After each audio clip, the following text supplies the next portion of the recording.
Hello and welcome to this quick theory session where we just get the basic understanding, which is quite important before trying to learn anything about databases. So first, what is a database? So a database is actually a collection of organized data. So a database is an organized collection of data and is often structured in tables of rows. Think of it as a smart way in order to store data which can then be retrieved and managed later on. So now we come now to the question, is Postgres a database? Well, not actually, and the answer should be no. Why? The reason is that Postgres is a database management system and not an actual database. When we talk about a database management system, we simply means that Postgres is like a software that allows you to create, manage, and access databases. So Postgres allows you to store, manage, and retrieve data using SQL, which is the structured query language. So Postgres is just a tool or a software which helps you to be able to manipulate, manage, and access data in your database. So now, whenever people talk about databases, you mostly hear them coming up with these terms every time: table, column, and row. So what really is this and what makes them so popular? Well, let's get into it. So here you will see that this thing I'm showing right here is a table. So when you think of a table, think of something like a spreadsheet which holds data in a structured format. So that's the same concept of a table. So a table is like a spreadsheet and it holds data in a structured format.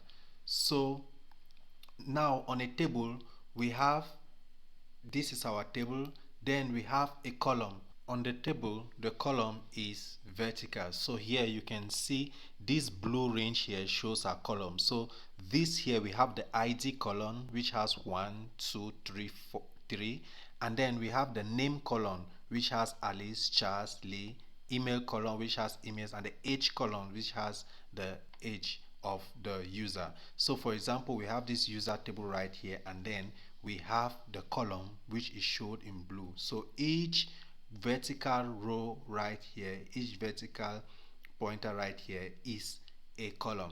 And then what next? What about rows?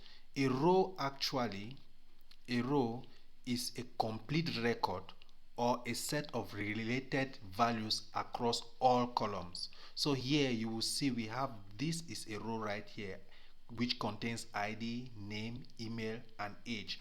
So right here you will see that we have this row here.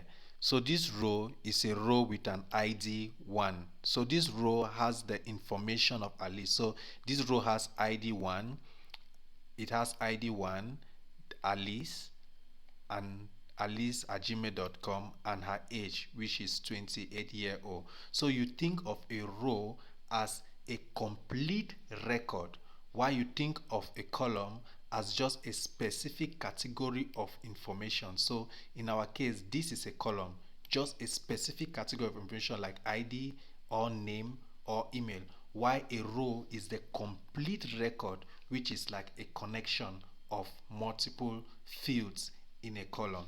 So I know now I use the term field and you ask me what is a field.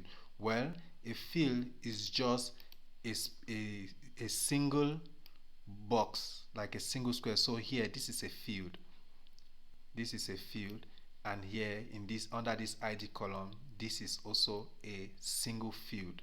So when you hear about a field is just a specific area in that column or in that row which contains just a single value. So that's actually a field.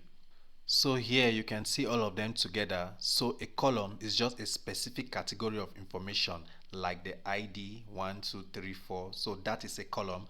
And then the row is one complete record or a set of related value across all columns. So here we have the row, it has ID, name, email. So that's a complete row which carries a complete record. And then we have the table, which is a combination of rows and columns. And then we have a field. In this case, we have this field here. A field is just a specific box which contains only a single value.